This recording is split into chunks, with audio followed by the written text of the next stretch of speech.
The quantifiable impact of emotion. Emotional symptoms as predictors of metabolic disease. Researched by Sachin Karnik, The Angel Wing, LLC. Introduction. The link between psychological states and somatic health has long been debated. While psychosomatic connections are recognized, the precise relationship between specific emotional symptoms and chronic metabolic disease has often remained elusive. However, emerging data is transforming emotional health from a subjective metric into a predictive risk factor. As detailed in the presentation, emotional symptoms are quantifiable risk factors for chronic disease. Longitudinal data now provides evidence that emotional distress is a potent precursor to poor health. Based on a 10-year study of 758 adults, this research delineates a clear trajectory from emotional symptoms to metabolic dysfunction. Specifically, diabetes and hypercholesterolemia. The power of longitudinal evidence. The study's strength lies in its design. Unlike cross-sectional studies that capture data at a single point, often failing to establish causality, this research utilizes a robust longitudinal approach. Tracking 758 adults over a decade allows for the observation of long-term impacts. This temporal dimension is critical. Metabolic diseases develop slowly.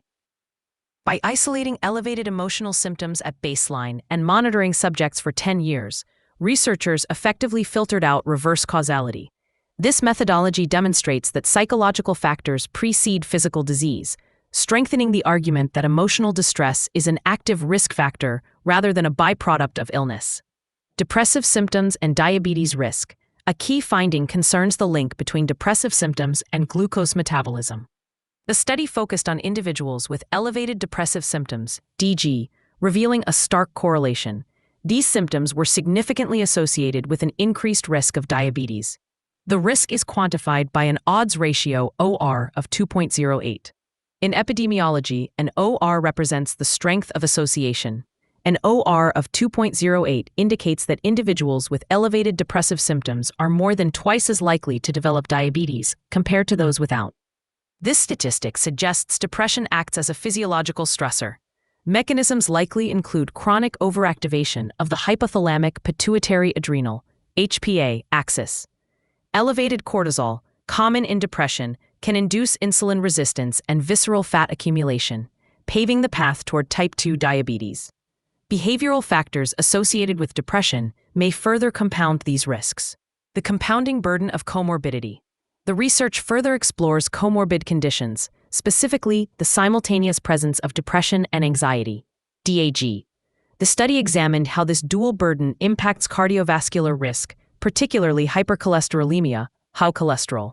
The findings indicate that comorbid depressive and anxiety symptoms were significantly associated with an increased risk of developing hypercholesterolemia, with an odds ratio of 1.68. While lower than the diabetes risk, an OR of 1.68 represents a substantial increase, nearly a 70% higher likelihood compared to baseline. This highlights the toxicity of psychological distress. The mechanism likely involves the autonomic nervous system. Anxiety is characterized by sympathetic arousal, releasing catecholamines like adrenaline that mobilize energy by breaking down stored fats. When chronic anxiety combines with the metabolic dysregulation of depression, the body struggles to clear these lipids, leading to elevated cholesterol. Implications for practice. The data concludes that elevated symptoms of depression and anxiety account for a higher risk of developing metabolic diseases over a decade. This challenges the siloed approach to healthcare, where mental and metabolic health are treated separately. Screening for emotional symptoms is effectively screening for metabolic risk. If a patient presents with elevated depressive symptoms, the OR of 2.08 suggests their metabolic monitoring should be rigorous. Similarly, anxiety and depression should trigger proactive lipid management. Ignoring the psychological component blinds the clinician to a significant disease vector.